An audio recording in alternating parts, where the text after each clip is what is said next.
Welcome back, everybody, to We Are TPM with myself, Kyle Teixeira, sitting next to John Teixeira on this lovely morning. We would like to speak with you. If you would like to speak with us, you can give us a call at 817-818-9039 or shoot us an email at showmethemoney@wearetpm.com if you have anything of interest that you hear on this podcast or otherwise. And this week, we are going to discuss dealing with storm damages. Why, John? Why? Because we do it a lot, at least here in Texas, all throughout the Midwest and the South. I mean, spring and fall is storm season, right? And for our primary home residences and our investment properties, it happens to almost everyone at some point. So how do you deal with it? What do you deal with if you're somebody who hasn't done this before? Sometimes it can seem like an overwhelming process. So let's make it a little simpler. Yeah, I mean, basically, you just deal with them, right? And then it's done. When the roof blows away, you're just like, I'm sorry, Mr. Tenant, you no longer have a roof. Yeah. The point is, this podcast is over tenants dealing with storm damage because they just have to deal with it, right? No, just kidding. This is about how the landlord or homeowner should handle the process, kind of. So the one that's common here in Texas that we deal with often is hail and wind damage, which can be significant. Like quite recently, there's been in the immediate DFW area quite a few hailstorms with golf ball. What is grapefruit is what it goes up to after that? Golf ball size hail. Yeah, grapefruit. No, it goes I think it goes to softball after that. Baseball, softball. Hail. Grapefruit would be insane, wouldn't it? I saw a TikTok video of, not to get sidetracked, of somebody taking a picture from inside their house during a hailstorm, and hail was blowing through the windows, and it had a funny little caption on there. They were showing a picture of the kitchen window, and just hail is blowing in right through the window, and it says "Rest in peace, dish soap." Because it's just blowing up everything on the. It was hilarious. It was funny. Yeah, it can do some damage. Actually, I've seen grapefruit-sized hail in the most unsuspecting place. Was when I was in Orange Beach, when the Orange Beach properties got hit. That's right. I didn't think the beach coastline could get hit with hail like that. It's the South, and there's humidity. Who knows what could happen? Tornado on the beach, right? Yeah, it happens. So the hailstorms, like this generally leads to an insurance claim. And I say generally because wind and storm damage can lead to roof damage. It can lead to shingles missing, or damage to the roof from the hail, commonly fences blown down, which a lot of people always jump to insurance. Well, is insurance going to cover that? I guess the first question is always, should you use insurance to deal with storm damages? So that's a big question. So you really have to analyze your insurance, and maybe now before you have storm damage is a good time to think about this and adjust what you're doing with your insurance. But it depends on your deductible, right? Nowadays, insurance companies are running scared and they're increasing their deductibles. We used to get deductibles at 1%, right? 1% of the replacement value. And so that was doable. Now it's really hard, if not impossible, to get 1%. So now they're mostly 2%. I've even heard of 3% deductibles. So it really depends on the amount of damage versus your deductible, right? So, well, and I've been seeing quite in recent years, like, with those increases, I've been seeing separate deductibles for for storm damage, for wind and hail. You have a wind and hail deductible, and then you have an all barrels deductible. That I've heard of that as well. Sometimes there's like a flat rate, like you said, like a $2,000 deductible for wind and hail because it's so common, right? And so I've seen that too. Well, and that's what you have to consider is what a deductible is how much of that you're supposed to put out of pocket. So say you have a $5,000 deductible and submit an insurance claim for $2,500 worth of work. Well, you submitted an insurance claim for absolutely no reason. You're going to, other than now having a claim, which you don't want to tell insurance company, you don't want to put claims in that are unnecessary. Because that $5,000 deductible is higher than the actual cost of the repairs, they're not going to pay for any of it.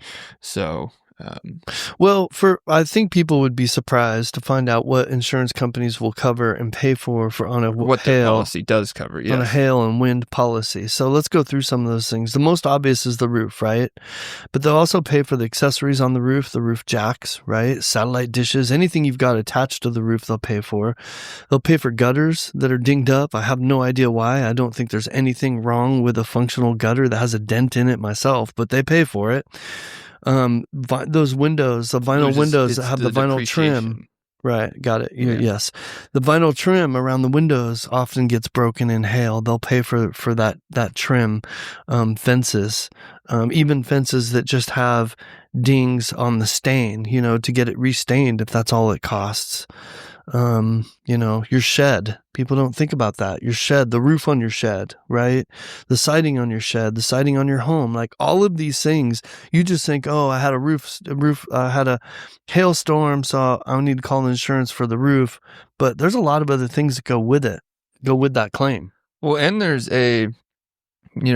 some people are like, well, I'll do it later or whatever. There's a statute of limitations on it too. It depends on the storm, and I'll tell you this from experience, because yes, there may be a legal statute of limitations, but I'll tell you this from many years of experience of doing this. What I know is that right after a big storm, if you claim it within 2 to 3 months of a big storm, your claim process will go so much easier than if you wait a year and say, hey, back in May, a year ago, we had this storm. Well, you know who they're sending? They're sending their in-house adjusters that don't want to pay anything is who they're sending a year later. But right after a storm, they send an army of contracted adjusters that are a lot more, let's just say, liberal about the claim, because they're going from house to house to house and trying to solve a problem for the insurance company, a big problem all at one time. Does that make sense? Mm-hmm. So they're not going to give you as much hassle about it right after the storm. If you decide to wait and don't do it, it'll be harder. That's been my experience over the years, and happens every time. Thing. So, but what you didn't mention there, and what always surprises people, is the fence itself. So, like I mentioned earlier, is commonly fences get blown down by the wind, or they get blown down in the windstorm. Say 100-mile-an-hour wind blows down your fence line. Replacing that fence line is expensive. Some people might want to use insurance. Most insurance policies, at least here and what we've experienced, do not cover the fence falling down in a windstorm. It's not even a covered peril that they will consider. In most cases, I mean, it's still insurance. You can write policies for anything, but the standard policies don't cover it. But also deductible wise, you generally will be, probably not clearing that deductible just. So that's not universally true though. Yeah. So look at your policy and know what it covers, because I've seen lots of claims that include the fence. Yeah. Again, you can add and get a premium cosmetic for coverage on anything, right? But standardly, if you don't ask for it, you're most likely not going to get it. And you know what? These are good questions for your insurance guy. There's so much to think about with insurance. Sometimes it gets overwhelming and we forget to ask questions like this. We're like, oh, how much does it cost me per month? What's my, you kind of stick with the high level numbers on it. But maybe a follow-up question to your insurance guy is, what happens if I have hail damage? Because what is covered? Because that's, the reality is it's common and it's going to happen to you most likely. If you own that home longer than 5 to 10 years, you're going to have a hailstorm. And at least where we live. At least here in Texas, in DFW. I mean, I've of the 2 homes, 3. No, I've had 2 hailstorms hit both the houses I've lived in. Yeah. So it's I don't know if that's just bad luck for me, but it's it's pretty common. So, and then recently we saw an entire city where we manage houses get demolished by golf ball size hail. So it's always there's always a process, and you should go through it. You just take those steps. But hail and wind aren't the only storms that you can have, right? What else can you get? Well, before we move on, and we're talking about wind and hail, and the biggest contractor that you're going to use there is roofing contractors. Can we talk about that real quick? Yeah. Because we talked about how right after a storm, an army of adjusters comes in to help the insurance companies mitigate those claims. But you know what other armies come in? Followed by an army of roofers. Armies of roofers, yes. There is so much profit and money to be made in replacing roofs on insurance claims from roofers. They are a dime a dozen in your city. But guess what? When there's a good hailstorm, they come from all surrounding cities and states, and they come in like an army, and they're calling you constantly. They're knocking on your door. If you've had hail, they know it, and they're there like the next day, and they're there for like the next 2 months, just hounding you and soliciting and trying to get you to let them inspect your roof. Well, they get the same maps that the insurance companies get of like, this is the area that got hit by hail, because they have that data, and they, it's not a subjective thing like, oh, my neighbor didn't get hit or whatever. They are storm chasers. Yeah, exactly. So here's my recommendation. You have roofers that are reputable in your city. If you're getting a bunch of phone calls, then that probably means your area got hit whether you know it or not. And maybe you do need a roof inspection. But don't allow that guy that knocked on your door or call you to come inspect your roof, because you don't know who he is, where he's from. He doesn't care about you. He's trying to get as many roofs as possible. I don't care how nice he is. I don't care how nice the cute 29-year-old that knocks on your door is. That doesn't matter to me. What matters is who is going to be there for you to warranty that work when it's all said and done. Who's going to do a good job? Who's going to care about not ruining your pool equipment or getting nails in your pool, or taking a magnet and picking up all the nails out of your flower beds? And who's going to care about that? The guy who has to look you face to face in the grocery store. That's the guy that's going to care about that. The guy who lives in Oklahoma that came down to chase the storm with his crew for a month, he doesn't care about that. He just is going to collect as much of that insurance money as possible, right? Preaching now. Okay, I see. I like it. Yeah, He's giving the warnings and the disclosures. Right. The phone calls tell you there's a problem, probably legitimate problem, but do not. Well, and you left out one of the biggest pieces of the process. You need someone trustworthy, or you need someone there to meet the insurance adjuster. These parties all have to combine, right? Somebody needs to be there to make sure the adjuster properly does their job. Like, oh, this roof, this is fine. Well, what about those gutters? What about those windows? Like the trim on the windows, it's completely destroyed. All this stuff, like, oh, I didn't see that. Like, they can't get away with that if a contractor's there pointing it out. So a good roofer will go up on a roof and circle all the hail hits and make notes on the roof with chalk, so that when the adjuster gets there, he already knows what he's looking for. The work's already done for him, and he'll stand there and use his expertise to help the adjuster decide what's appropriate for the claim. Well, there's also multiple. It's not just roofs. Damaged roofs lead to water damage, lead to leaks, right? So you want to make sure you get an idea of what the full scope of any storm damage might be, because that could also play into your decision, right? If you have a sheetrock repairs or water that flooded, I mean, if you have a damaged roof, have it checked from the inside too, because leaks can be hidden for a while. Let's talk about that. Let's talk about roofs for a moment. Can I play roof expert for a moment? Go right ahead. All right. So there's no such thing as a roofing license anyway. So if anyone tells you there is, they're lying to you. So go ahead, expert. So look, if you have those granules from your roof laying around in your gutters or around your flower bed, then you know 100% that you've been hit pretty good by a hailstorm, right? That's a good sign from the ground, without getting up on your roof, to see that, man, I got little granules from my roof all over the place. Okay. That only happens basically from a hailstorm. Now, wind doesn't. Sand, rock looking things that are on the roof. Little black. On a composite. Little black. Yep. Now, why does that matter? Because I used to, before I realized what those granules were and what they did, I used to think, well, the roof is still up there shedding water, and that's what it's made to do, right? So as long as the water hits the roof and sheds away from the house and is not coming in my house, we're good. Why do I need to replace the roof? But there's actually a good reason, and that is the granules that get knocked off of the roof they're there and meant to protect that shingle. That's the reason why they're there. They protect it from the sun. and from deteriorating. And when the granule goes away, now the shingle is exposed to the sun and it's able to quickly dry out and deteriorate. And when that happens, that's when water is able to seep in and get into your home. So it is important when you see those granules. Which is extremely hard to track down when it's done that way too. Yes. So it is important. It may not seem important, but those granules are a sign that a loss of granules is a sign that you need a new roof.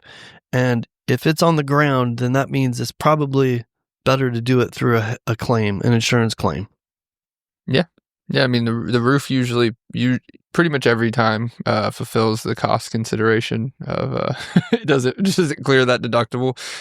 It usually does. But the insurance company will also tell you that too. I mean, if you're on the fence, then submit it and see what happens, right? Because if they tell you you're not past your deductible, they'll probably close the claim or whatever it may be. Yeah, I mean, what they'll do is they'll basically, let's just use some numbers. Can we use some numbers? An example of a roof claim. So let's say they come in and they say your claim is $20,000 and your deductible is $4,000. They will usually take a 10% depreciation of that. So there's $16,000 left. So they'll usually take a 10% appreciation. So they'll hold back $2,000, right, to make sure you actually get the work done. And so now we have what? $14,000 left. Did I do that math right? I think I did. So now they'll send you a check for $14,000. Sometimes it even has you and your lien holder on it, right? So you have to send it into, your mortgage company to get them to actually sign it sometimes. But that's just another step. It's not that big a deal. So now you got $14,000 to pay your roofer with, right? Because I subtracted your deductible. And then when the work is done, you submit that completed invoice or inspection to the insurance company, depending on what they're requiring. And then they send you that other depreciation amount of $2,000. Mm-hmm. That's how that works. You get it fully recovered. Yep. Yeah. Then they take the deductible out. Yeah, it's kind of taken out of the first check, but yes, it's taken out of the entire equation. Yes. So, and this is, we're specifically talking about single family right now, because there's if you get storm damage from in a condo, then it's dealt with completely differently, right? You have an added party here. Now you have a condo association that facilitates these claims for possibly the roof, but not any damage to the inside of your unit. Well, ideally, depending on those. Unless something's come into your unit, ideally, you shouldn't have to do anything in that instance, right? Yeah. The condo complex should be taking care of it with their insurance, because their insurance covers all the exterior. So unless something comes in and there's wind damage and maybe a window blows out and now the water comes in, now you've got to call your insurance for that. But the rest of it is on the homeowners association that manages the insurance policy for the exterior. There could be more extreme ones, right? Have we ever, I guess you could use insurance if your house gets struck by lightning and all your wires burn up. Haven't had that one happen yet. Absolutely. Fires. Yeah. Right. We've had kitchen fires.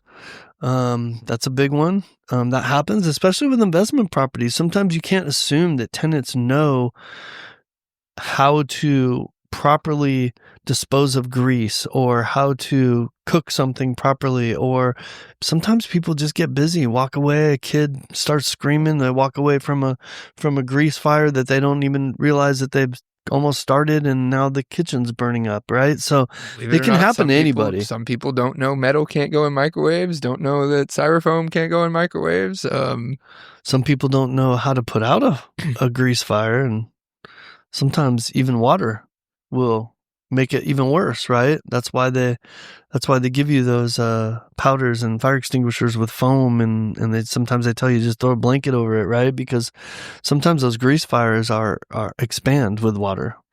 Yeah, I thought you were just supposed to pour gasoline on it. No? That would be bad. That's not. I thought that would be a really bad move. Because it's already on fire, it's counteracting. I'm just going to do not take that advice. Do not do that. Please do not use gasoline. I don't think we even need to say that. If you got gasoline sitting on hand in your kitchen, then that's a problem. You probably have an issue with that. Yeah. You should probably just replace that with a fire extinguisher. So which is another good point, right? You should have a fire extinguisher handy. We mount ours underneath kitchen sinks in pantries, somewhere close by to the kitchen is where we mount our fire extinguishers on all of our properties. And so something else to think about. We're getting away from storm damages, though. What other storms we could do? Lightning. Tornadoes turn into wind damage, though. Tornadoes. But, that can have... How about flood? Flood is a good conversation, because if you don't understand what flood insurance you have, right, you could be in for a big surprise to find out that you aren't insured on some of them will only do acts of God, right? So if an act of God creates a flood, then you're fine, you're covered.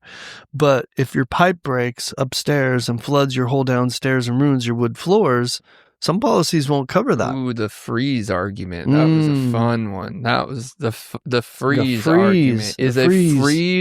Is a frozen pipe an act of God?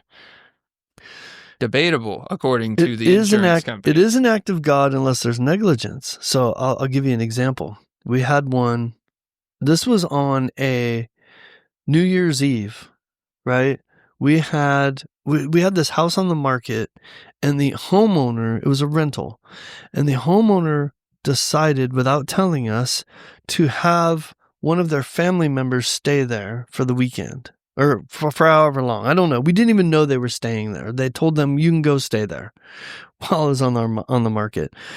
So apparently they stayed there and decided to go to a different city for New Year's celebration.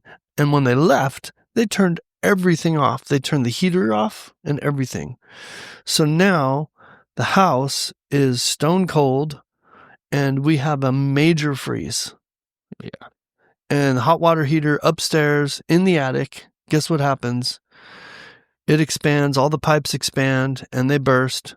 And the insurance company said, because you didn't have the heater on, that was negligence, and we're not paying for it. And they did not pay for it. There was like $40,000 damage in this house. There was beautiful wood floors, huge, like 4,500 square foot home. God, it was a mess. It was a mess. Which is crazy, because had they had the heater on, probably still would have happened, given the situation. But that's the point. Negligence can offset those things. So, but they also can. When the freezes did happen, the big freeze last year, we had a lot of pushback from insurance. Some things got covered, some didn't, solely because they were saying that freeze damage wasn't a covered peril, while water damage was. And it was a very weird description. And to your point, when ERCOT shut off the power grids and people couldn't use their heaters, well, the insurance companies then started saying that this wasn't, that it was negligence, that you didn't turn man-made problem. That it was a man-made problem, and that because it's not an act of God that you lost electricity, it's an act of, that you were supposed to turn your water off and not have water in your pipes because you couldn't use your heater, right? It was just this huge chain of essentially reasons not to cover it, because I guess acts of God are subjective. But I also guess insurance companies are religious. That's what I was just thinking about. That's funny that you said that. I was just thinking to myself, is do you think there's any people that don't believe in God that work for insurance companies, but yet they probably use that term all the time? What is they're going to use? An act of non-humans? Okay, well, if a drone did it or if a computer did it, and then they're like, Mother Nature. I'm surprised they haven't changed it to something like that. Acts of Mother Nature.